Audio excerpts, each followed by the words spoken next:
बिस्मिल्लाहिर्रहमानिर्रहीम। अस्सलाम वालेकुम नाज़रीन। प्रोग्राम कैच एंड बोर्ड में नाज़रीन एक दफ़ा फिर आपका होस्ट मोहम्मद शुएब सिद्दीकी खुशामदीद कहते हैं। नाज़रीन, आज के प्रोग्राम में हमारे ख़ास मेहमान हैं जिनकी इन स्विंगर से उस वक्त के बैट्समैन परेशान रहते थे और आजकल वो एक स्पोर्ट्स चैनल के ऊपर तज़किया करते हैं जिससे मौजूदा क्रिकेटर बड़े परेशान रहते हैं। मेरी मुराद सिकंदर बख्श से हैं, साबिक fast bowler Pakistan cricket team के। इनको हम प्यार से सिक्कू भाई कहते हैं। तो सिक्कू भाई से मिलते हैं। जी अस्सलाम वालेकुम सिक्कू भाई। वालेकुम अस्सलाम। सिक्कू भाई, मौजूदा क्रिकेट और आपने जो क्रिकेट खेली है उसमें आप क्या फ़र्क महसूस करते हैं? देखिए, दुनिया में चीज़ें तब्दील होती हैं, इनोवेशंस आती हैं, नई नई चीज़ें आ जाती हैं। अब टेलीफोन देख लें, आज से 10 साल पहले टेलीफोन कैसा था और अब टेलीफोन में तो पूरा कंप्यूटर ही आ गया है। अब आपको कंप्यूटर लेने की ज़रूरत ही नहीं है और हर चीज़ उसमें हो जाती है। तो इसी तरह क्रिकेट के अंदर बहुत तब्दीली आ गई है। नए नए शॉट्स आ गए हैं, ऐसे ऐसे शॉट्स आ गए हैं कि जो मैं इमेजिन नहीं कर सकता था कि वो शॉट्स खेले जाते हैं। और बॉलिंग के अंदर तब्दीली आ गई। लड़कों की फ़िटनेस का लेवल मैं देख रहा हूँ कि बहुत अच्छा हो गया है। हमारे दौर में ऐसा फ़िटनेस का लेवल नहीं था। और ये तो वो मैं क्रिकेट पॉइंट ऑफ व्यू से बातें कर रहा हूँ। और मुझे अच्छी तरह याद है कि मैं इंडिया जा रहा था तो मेरी इंजरी हो गई थी इंडिया जाने से पहले। तो क्रिकेट बोर्ड ने बोला यार आप अपना इलाज कराओ। मतलब मैंने खुद जाके किसी पहलवान से दवाई लेके और ख़ुद मसाज करके अपने आप को सही किया। ये 79 की बात है। अब आप देखें तो टीम के साथ एक डॉक्टर होता है, फिजिशियन होता है, मैस्योर होता है, फिजियोथेरेपिस्ट होता है, ट्रेनर्स होते हैं और पता नहीं 16 लोग तो टीम के साथ 16 लोग स्टाफ के होते हैं। तो ये एक बहुत बड़ी तब्दीली आ गई। ये तो इस साइड की तब्दीली है क्रिकेट के अंदर। जो सबसे बड़ी इंपॉर्टेंट बात, पहले कोच नहीं होता था। हाँ, पहले जो कोच होता था वो सीनियर खिलाड़ी ही होता था। हाँ, बस वही होता था। और अब मतलब वो 16 बंदे स्टाफ के आ गए हैं और हर चीज़ का एक कोच हो गया, स्पेशलिस्ट है, कंडीशनिंग का कोच है, कोई ट्रेनिंग का कोच है, फील्डिंग का है, असिस्टेंट कोच है, बॉलिंग, बैटिंग, पता नहीं क्या क्या। तो कई दफ़ा तो ये अच्छी चीज़ होती है और ये तो वो साइड है कि जो इम्प्रूवमेंट हुई है और ये अच्छी हुई है, ऐसे होनी चाहिए। इसलिए कि मैंने अपना वाक़या आपको बता दिया कि मैं इंडिया से जा रहा था, हैमस्ट्रिंग खिंचा हुआ था। तो क्रिकेट बोर्ड ने बोला जाके इलाज कराओ। अब कहाँ जाऊँ, मैं लड़कों से पूछा, पहलवान का पता लगाया और जाके इलाज कराया। अच्छा सिक्कू भाई, यहाँ पे बात कर जो असल तब्दीली आई है ना वो पैसों की आ गई है। अब बहुत ज़्यादा कमर्शलाइज हो गया है। अब ज़्यादा बात जो है पैसों की है। इतनी लीग्स हो रही हैं कि लड़कों को अब क्रिकेट से ज़्यादा बस वो पैसों की फ़िक्र लगी रहती है कि उनके कॉन्ट्रैक्ट कहाँ हैं, किधर हैं, कैसे चल रहे हैं। लोग कई लोगों से मेरी बात हुई जो टीम के साथ होते हैं कि वो ये कहते हैं कि लड़के अपनी परफॉर्मेंस से ज़्यादा ये बात कर रहे होते हैं कि मेरा कॉन्ट्रैक्ट कितने का हुआ है, तेरा कितने का हुआ है, तुझे कितने पैसे मिल रहे हैं, मुझे कितने पैसे मिल रहे हैं। तो उसके अंदर लोग गुम हो गए हैं। और आप देखें कि लोग लाल बॉल की जो क्रिकेट है, रेड बॉल क्रिकेट को से रिटायरमेंट ले रहे हैं। They are going towards the shorter format. कम क्रिकेट खेलो, मैक्सिमम पैसे बना लो, और ये आजकल का मोटो हो गया। अच्छा ठीक है, हम तो इस वक्त देखा जाए तो हमारी पाकिस्तान क्रिकेट टीम जो है वो छोटी क्रिकेट की ही टीम रह गई है। मेरी मुराद T20 की। और टेस्ट क्रिकेट और वनडे के अंदर हमारी वो रैंकिंग नहीं है जो T20 में।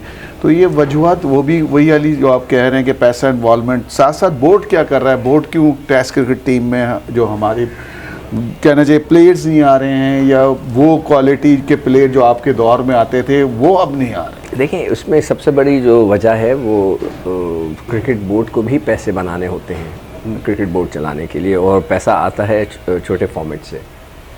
और नए पाकिस्तान में जो सबसे बड़ा इशू आया है कि हमारी क्रिकेट को सुकेड़ दिया गया है। हम 16 से अब 6 टीमों पे आ गए हैं और लड़कों की नौकरियां ख़त्म हो गई हैं। तो उससे भी बड़ा फ़र्क पड़ रहा है। पहले 16 टीमें खेलती थी, उसमें ज़्यादा क्रिकेट होती थी। ग्रेड 2 थी, उसमें क्रिकेट होती थी, वहाँ से लड़के आते थे। अब की जो ग्रेड 2 हो रही है शायद आपको पता भी नहीं होगा कब होती है, कब ख़त्म हो जाती है, हमें तो पता ही नहीं चलता। मगर पहले उसका एक अलग सीज़न होता था और बड़ी टीम का अलग सीज़न होता था। हमें सब पता होता था कौन सा लड़की और कौन सी टीमें खेल रही। उससे बड़ा फ़र्क पड़ गया है टेम्परामेंट का। लड़कों का जो शौक़ है वो छोटे फॉर्मेट की तरफ चला गया। उसमें ज़्यादा ग्लैमर है, ज़्यादा पैसा है, तो लोगों को वो ज़्यादा पसंद आता है। तो इसलिए उनका रुझान उस तरफ है। अब देखें, कई लड़कों ने जो लाल बॉल से रिटायरमेंट क्यों ले लिए? क्या उन्हें कायदा ट्रॉफी से जाकर खेलने का कोई, वो चाहते ही नहीं कि जाएँ 4 दिन का वक्त ज़ाया करें। अब वो 4 दिन के वो जाते हैं, T10 खेल लेते हैं, 15-20 लाख रुपया बना लिया, उधर चले गए, कुछ खेल लिया, वहाँ से 20-25 लाख रुपया बना लिया, तो उनकी ज़िंदगी चल रही है। और अब नौकरियाँ भी नहीं हैं उनके पास। तो मैं समझता हूँ अगर मैं भी होता तो यही करता कि मैक्सिमम क्रिकेट खेल के ज़्यादा से ज़्यादा पैसे बनाता। अच्छा सिक्कू भाई, वर्ल्ड कप हुआ भी रिसेंटली, T20 का, पाकिस्तान क्रिकेट टीम अच्छी परफॉर्मेंस दे रही थी, लेकिन क्या आप समझते हैं एक वर्ड, एक आसमानी सहीफ़ा हमारे यहाँ समझा जाने लगा है, वो होता है विनिंग कम्बिनेशन। अब वो विनिंग कम्बिनेशन में अक्सर बात हुई है क्रिकेट पे, तो मैं हमेशा विनिंग कम्बिनेशन के ख़िलाफ़ रहा हूँ। अगर विनिंग कम्बिनेशन में देखें 8 प्लेयर्स आपके चल रहे हैं और 3 नहीं चल रहे, तो वो भी बिलावजे खेले, और यही हुआ हमारी पाकिस्तान क्रिकेट टीम के साथ कि हम सेमीफाइनल में जो 3 प्लेयरों में से 1 प्लेयर ने मरवा दिया, जिस तरह भी करना चाहिए। लेकिन क्या ये विनिंग कम्बिनेशन एक दूसरे को सेव करने के लिए नहीं वो होता है कि यार सेव करना चाहिए अपने प्लेयर्स को, अपनी लॉबी को, अपने दोस्तों को? बिल्कुल, आप ये कहना चाह रहे हो। हाँ, ये भी होता है। और देखें, मैं तो बहुत ज़्यादा इसको प्रमोट करता हूँ कि रोटेशन पॉलिसी होनी चाहिए, और क्रिकेट जो है सिचुएशन का खेल है। मुझे वो भी याद है वक्त जो आप विनिंग कॉम्बिनेशन की बात कर रहे हो, कि हम दुबई में मैच खेल रहे थे जहाँ पर अब्दुल रहमान और सईद अजमल स्पिनर्स थे। बिल्कुल ठीक है, और उन्होंने पूरी सीरीज़ जिता दी, पता नहीं इंग्लैंड के ख़िलाफ़ थी या किसके ख़िलाफ़। जब उसके बाद हम साउथ अफ्रीका गए तो पहला मैच जो है वो ये दोनों खेले। मैं सर पकड़ के बैठ गया कि यार देखो, विनिंग कॉम्बिनेशन तो ठीक है, मगर सिचुएशन भी होती है, ग्राउंड रियलिटी जिसे कह लो आप, कि ग्राउंड में विकेट पिच कैसी है, कंडीशंस कैसे हैं, वहाँ का माहौल क्या है। तो ज़रूरी नहीं है कि अगर किसी ने 5 आउट किए हुए थे उधर तो आप उसको बिठा नहीं सकते, आप उसको बिठाएं और उसके हिसाब से खेलें। एक तो ये सिनेरियो हो गया। अच्छा, अब दूसरा सिनेरियो ये हो गया है कि रोटेशन पॉलिसी में आप देखें कि केन विलियमसन ने रेस्ट लिया, ठीक है, कोहली रेस्ट लेता है। इंग्लैंड ने जो न्यूजीलैंड की टीम और ऑस्ट्रेलिया की टीम बांग्लादेश खेलने गई थी, जब ऑस्ट्रेलिया की ख़ास तौर पे, तो मैं देख रहा था उन्होंने ऑस्ट्रेलिया को 60 रन पे आउट कर दिया बांग्लादेश ने। मैंने स्कोर कार्ड देख के उसके जो नज़र मारी तो पता चला कि जो वर्ल्ड कप में 6 लड़के थे जो वर्ल्ड कप जिताया है जिन्होंने, वो नहीं खेल रहे थे और वो रेस्ट ले रहे थे। और वेड जो था जिसने हमें मैच जितवाया हमारे खिलाफ, वो कप्तानी कर रहा था और वो ओपन कर रहा था, और ऑस्ट्रेलिया की तरफ से वो 7वें नंबर पे खेल रहा था। तो ये होता है सोच कि वो आगे की तरफ, उन्होंने सारे नीचे के लड़कों को बांग्लादेश के खिलाफ खिलाया, हार गए सीरीज़, मगर वर्ल्ड कप जीत के चले गए। हमारे यहाँ ये नहीं होता। वजह 2 हैं। एक है इनसिक्योरिटी। इनसिक्योरिटी का मतलब ये हुआ कि जी सिकंदर बख्श साहब खेल रहे हैं, उनको ये डर होता है कि मेरी जगह शोएब सिद्दीकी खेल लेगा और उसने आउट कर दिया तो मेरी छुट्टी ना हो जाए, मेरी जगह ना चले जाए, तो वो जगह ही नहीं छोड़ता। अब आप देख लें हमारे कुछ लड़के, शाहीन की मिसाल ले लें, हर फॉर्मेट खेलता है, रेस्ट ही नहीं लेता। कल एक बड़ा ऐसे अजीब व गरीब बात हुई जिस पे हमने अपने प्रोग्राम में बात करनी है कि बायोमेट्रिक या नहीं, बायोमेट्रिक तो अलग होता है, बायोकेमिकल या बायो समथिंग है, जो कि इंजीनियर जो एक्सपर्ट्स हैं उन्होंने कहा कि जी सिर्फ एक क्रिकेट खेलता रहेगा तो फिट रहेगा उसकी बॉडी की वजह से। तो मैं ये सवाल उठाना है अभी कि भाई क्या वो पाकिस्तान में ही है एक्सपर्ट, ऑस्ट्रेलिया के पास नहीं है? वो तो हमसे ज़्यादा तरक्की याफ्ता लोग हैं, इंग्लैंड भी है, ऑस्ट्रेलिया, न्यूजीलैंड, साउथ अफ्रीका, जो सब अपने खिलाड़ियों को रेस्ट देते हैं, बोल्ट सब रेस्ट लेते हैं। हमारे यहाँ जो है वो जो बायोमैकेनिक, जो हमारे यहाँ जो बायोमैकेनिक है वो इतना बड़ा चीता है, पीएचडी की हुई है उसने, कि वो कहता है कि जी शाहीन तो पूरे खेले जब भी फिट रहेगा। तो मैं तो सर पकड़ के बैठ गया। मुझे तो लगता है वो भी पैसे लेता होगा प्लेयर्स। पैसे नहीं, सब अपने अपने जो हैं वफादार, शाह से ज़्यादा शाह के वफादार। मगर मेरा सवाल यही है कि अगर हम बायोमैकेनिकल जो एक्सपर्ट पाकिस्तान का है, क्या वो इतना ज़बरदस्त है कि ऑस्ट्रेलिया वगैरह से भी ज़्यादा वो आगे सोच रहा है? तो मुझे हंसी आती है और कुछ नहीं होता। एक्चुअली क्रिकेट में ये पाकिस्तान क्रिकेट का ये बिल्कुल कि ये ट्रेंड है कि जब कोई टीम जीतने लगती है ना तो फिर क्रिकेट लड़कों के हाथ में आ जाती है। जैसे आजकल बाबर जीत रहा है, जैसे हमारे नए चेयरमैन रमीज़ ने कह दिया कि जी मैंने उनको पूरी अथॉरिटी दी, उन्होंने अच्छा खेला, फिर वहाँ जीत गए तो बस अब वो बादशाह हो गए। अब रमीज़ चाहते हुए भी ना चेंज नहीं कर पा रहा है। तो हमारे यहाँ ये बड़ा मसला है, जिस दिन वो हारने लगेंगे तो आप देखिएगा तब्दीली आने लगेगी।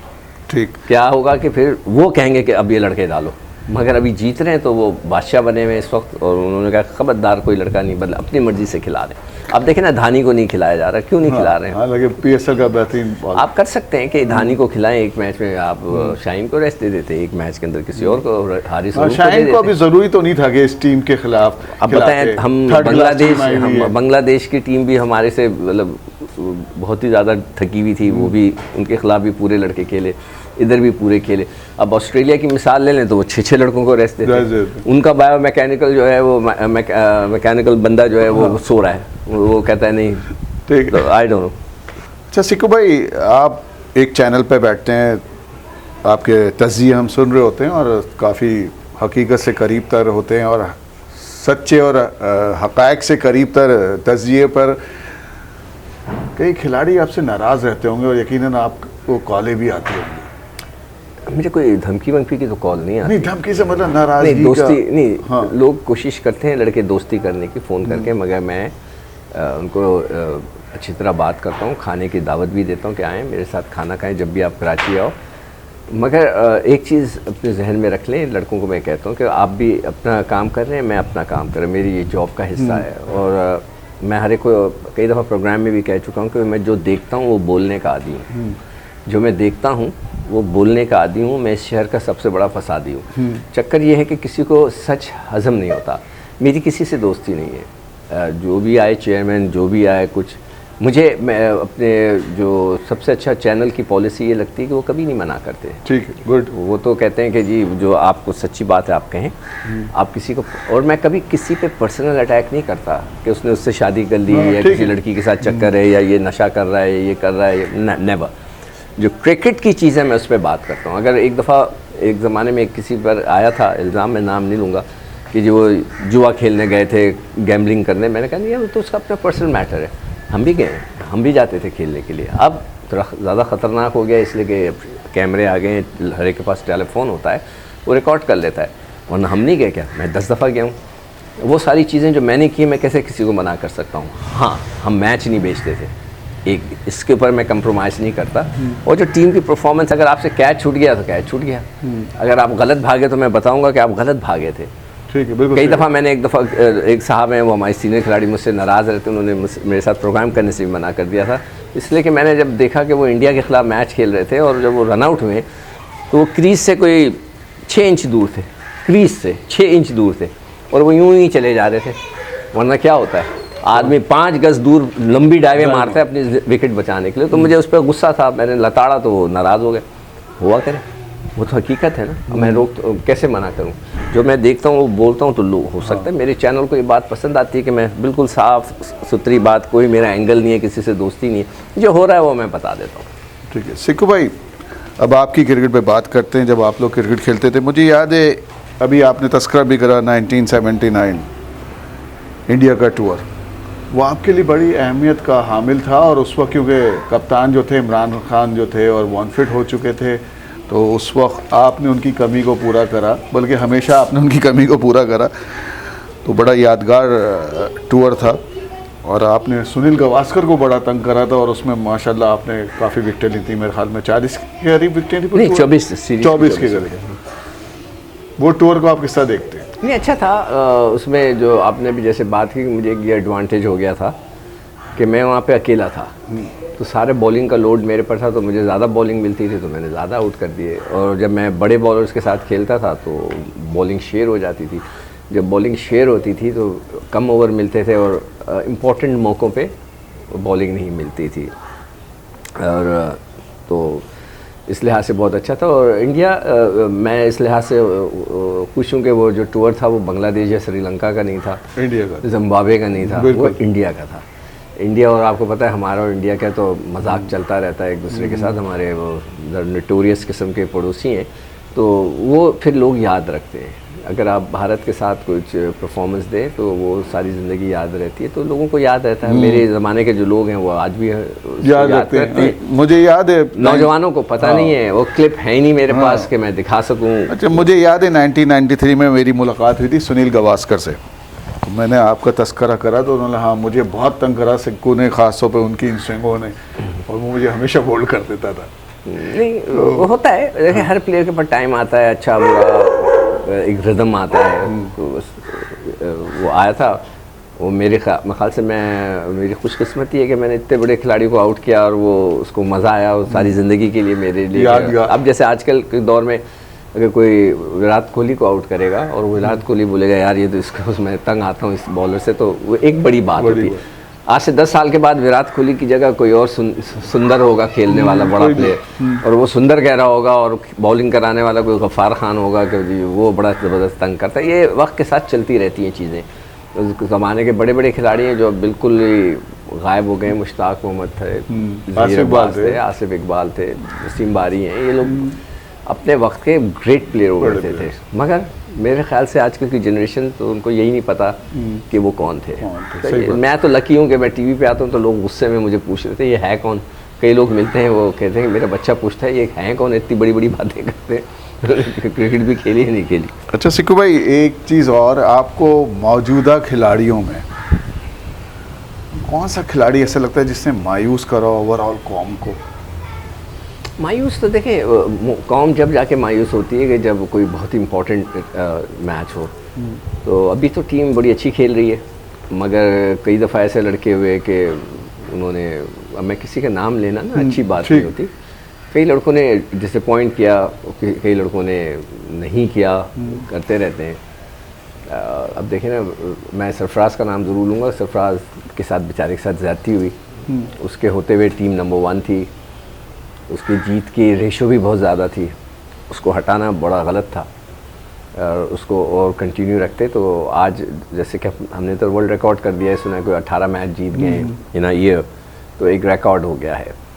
तो अगर वो खेल रहा होता तो हो सकता है 18 की जगह उसने 30 कर देना थे। मगर वही अना का मसला आ जाता है कि एक साहब के कहने पे उनको हटा दिया गया। वो साहब जो थे वो इस्लामाबाद में थे, उन्होंने उनको कह दिया। वो साहब तो चले गए, खैर टीम से रवानगी तो हो गई उनकी भी, जिन्होंने हटाया था। नहीं, अभी तक हैं, चले मैं कहीं और चले गए आप। अच्छा चले ठीक है। अच्छा सिक्कू भाई, ओवरऑल आपने इतने क्रिकेट खेली पूरी दुनिया में, आपको क्रिकेट खेलने में कहाँ मज़ा आया? ऑस्ट्रेलिया और न्यूजीलैंड में, इंग्लैंड, ये जगह अच्छी हैं जहाँ पे क्राउड आपको वाकई सही तरीके से अप्रिशिएट करता है, पिचेस अच्छी होती हैं, कंडीशंस अच्छी होती हैं। खैर फिर इंडिया का मज़ा ही कुछ और है। भारत में खेलना, पाकिस्तान की तरफ से जाके ना, एक तो क्राउड बहुत होता है और बड़ा ही हॉस्टाइल होता है, बड़ा मज़ेदार होता है, फ्रेंडली भी होता है। हॉस्टाइल से मुराद होता है कि ये नहीं कि आपको वो मार रहा होता है। हॉस्टाइल का मतलब है कि पीछे से वो शोर शराबा और ये वो जो क्रिकेट का हुस्न है वो वहाँ नज़र आता है। वेस्ट इंडीज़ का भी मज़ा अपना अलग है। तो मैं समझता हूँ कि अगर कभी मुझे अल्लाह मैंने बोला गया तुम जवान हो गए फिर से बॉलिंग कराओ जाकर, तो मैं इंडिया में जाकर खेलूँ, उसका मज़ा ही अलग है। वहाँ के मतलब हमारी राइवलरी है ना, तो उसमें अगर लैंग्वेज भी एक है तकरीबन। हाँ नहीं, राइवलरी है, हालांकि ग्राउंड ऑस्ट्रेलिया जैसे नहीं है, ना इंग्लैंड जैसे, ना न्यूजीलैंड जैसे, मगर हमारे जैसे, मगर लोगों के साथ उनके सामने खेलने का, परफॉर्म करने का एक मज़ा ही अलग है। अगर मज़े की बात करते हैं फैसिलिटी वाइज, देन ऑस्ट्रेलिया। ठीक है, थैंक यू सिक्कू भाई, आपने टाइम दिया। तो नाज़रीन, ये था आज का प्रोग्राम, और आज हमारे प्रोग्राम में थे साबिक fast bowler Pakistan cricket team Sikandar Bakht. अगले प्रोग्राम तक के लिए इजाज़त दीजिए, खुदा हाफिज़।